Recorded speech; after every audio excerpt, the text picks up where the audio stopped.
Paz do Senhor a todos. Estamos começando mais um ensino bíblico online. Estamos estudando sobre a história da igreja cristã. E hoje nós estaremos aprendendo sobre a igreja imperial, que se dá do ano 313 até o ano 476 depois de Cristo.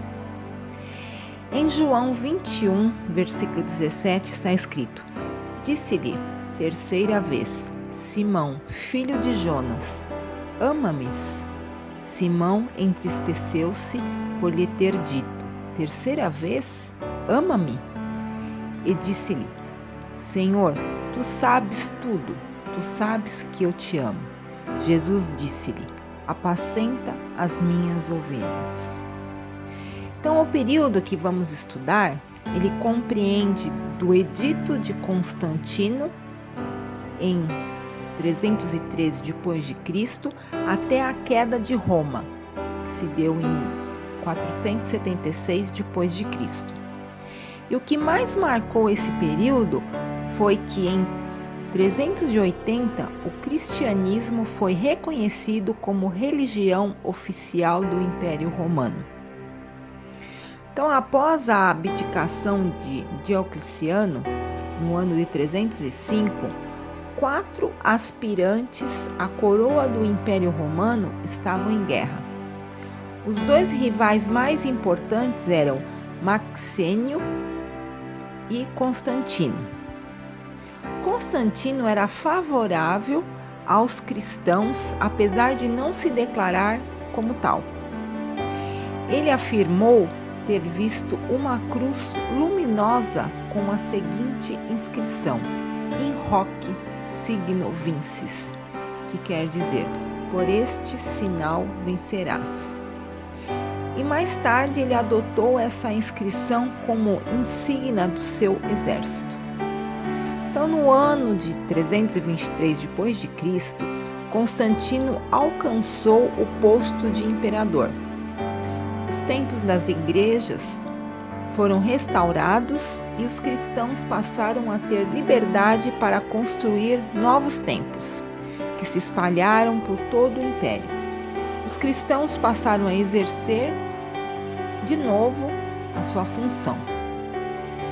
Em Marcos 16:15 está escrito: E disse-lhes, ide por todo o mundo, pregai o evangelho a toda criatura.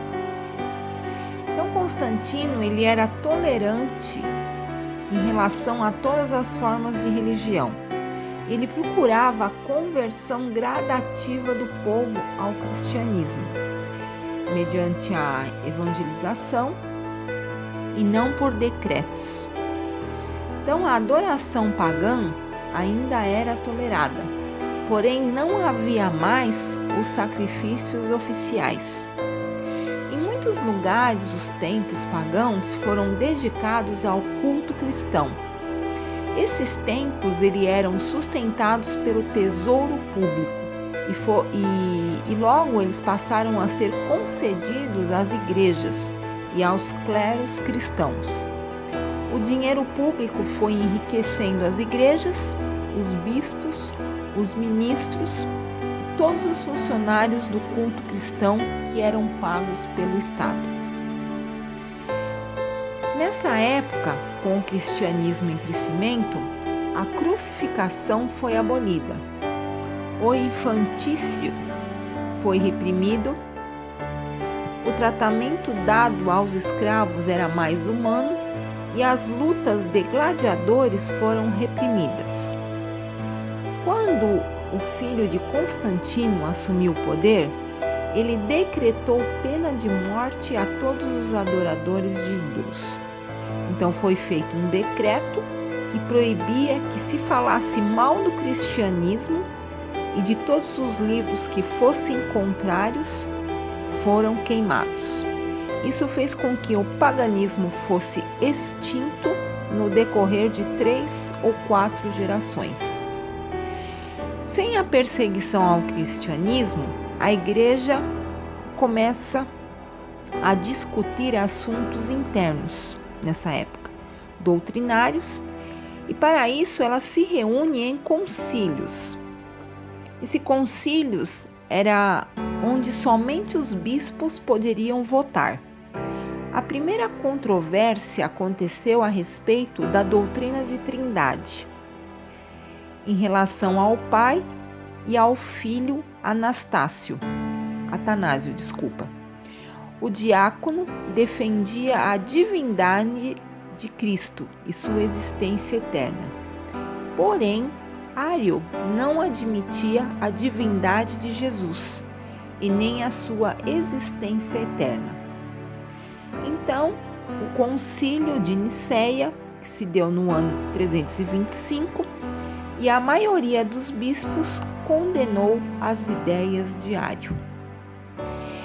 No ano de 381, houve outro concílio. Esse chamou-se Concílio de Constantinopla.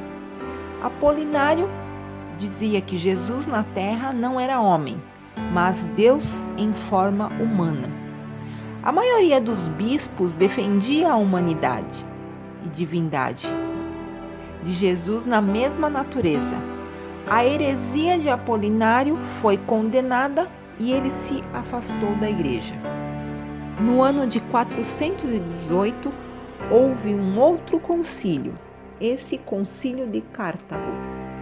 Então Agostinho defendia que Adão representava toda a raça humana e que por causa do seu pecado todos os homens pecaram e que somos salvos pela vontade de Deus e não pela nossa vontade. Pelágio era contra essa afirmação de Agostinho. Para ele, os homens não herdavam o pecado de Adão e são responsáveis por suas decisões. A doutrina de Pelágio foi condenada pelo Concílio de Cartago, no ano de 480, e a teologia de Agostinho tornou-se a regra ortodoxa da Igreja. Nessa mesma época, outro movimento ganhou força entre os cristãos, o espírito monástico. Muitos que queriam uma vida espiritual mais elevada, através da oração, meditação e costumes ascéticos, afastavam-se das multidões e viviam sós ou em pequenos grupos. O fundador do monasticismo foi Antão, no ano de 320. Ele viveu sozinho numa caverna no Egito. Muitos imitaram este exemplo e eram chamados de anacoretas, ou seja, significa religiosos. E os que viviam em grupo ou pequenas comunidades eram chamados de cenobitas, que são os monges, que eles até hoje, vivem em conventos, esses tipos de lugares. Então, Constantino queria uma capital sem os laços do paganismo e Roma era cheia de estátuas e templos. Além de ser localizada numa imensa planície, e o que deixava exposta aos ataques dos inimigos. Em Bizâncio, na Grécia, Constantino estabeleceu a nova capital do Império Romano e foi uma cidade mundialmente conhecida, Constantinopla. Hoje ela é conhecida como Istambul. Na nova capital, muitos templos foram erguidos e o que mais se destaca é a Igreja de Santa Sofia, que foi considerada como a catedral do cristianismo até 1453. Quando a cidade foi tomada pelos turcos, esse templo foi transformado numa mesquita até depois da Segunda Guerra Mundial. Então, Constantinopla era a capital política do Império Romano, porém Roma queria ser a capital da Igreja.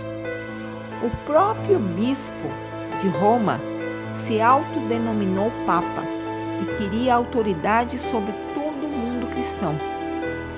Como existia um imperador para o Império Romano, no caso Constantino, a Igreja reclamava para si a nomeação de um cabeça. surgia sempre a pergunta: quem governará os bispos? Roma declarava que era a única que poderia mencionar ter sido fundada por 2 apóstolos, seria Paulo e Pedro, e que, portanto, de lá deveria emanar a autoridade da Igreja. Surgiu daí a tradição de que Pedro foi o primeiro bispo, papa da Igreja.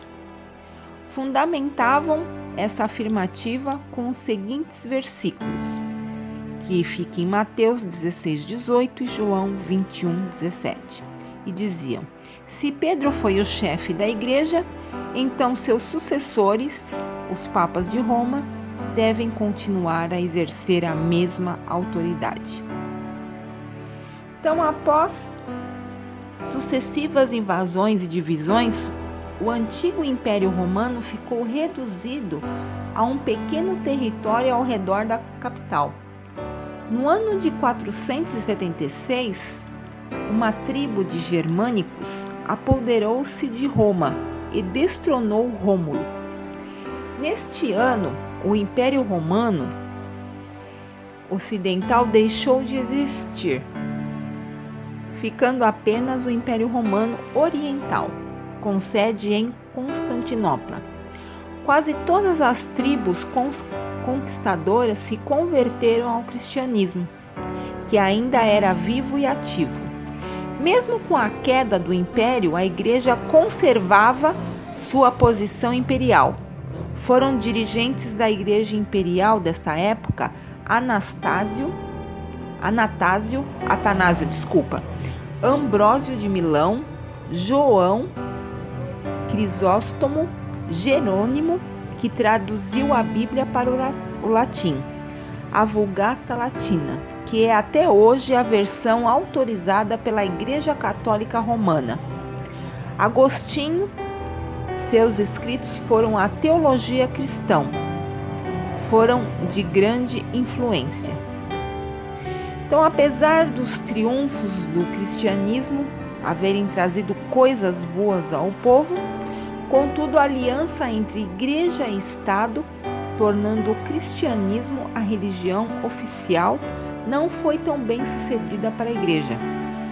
Todos queriam ser cristãos e desejavam postos nas igrejas para se protegerem socialmente. Assim, o nível moral do cristianismo era muito mais baixo do que o da época em que a igreja era perseguida. Então nós vemos aqui que a preocupação deles era por status, para se protegerem, socialmente, e não tanto pensando na parte espiritual, E nós vemos que mesmo na época da igreja perseguida, que sofriam a perseguição, a igreja era muito mais aceita, moralmente. O cristianismo era muito mais forte na época da perseguição do que após a perseguição, porque mudou em relação ao pensamento das pessoas, se tornou mais uma coisa de cargo, de poder, do que realmente espiritual. Amém? Esse foi mais um estudo sobre a Igreja Imperial. Eu desejo a todos a paz do Senhor Jesus e até o nosso próximo estudo. Meu nome é Alessandra Vitali, eu sou da Igreja Batista Ministério Colheita. Nós ficamos situados à Rua Rio de Janeiro, 1285, esquina com a Avenida Kennedy, em São Caetano do Sul.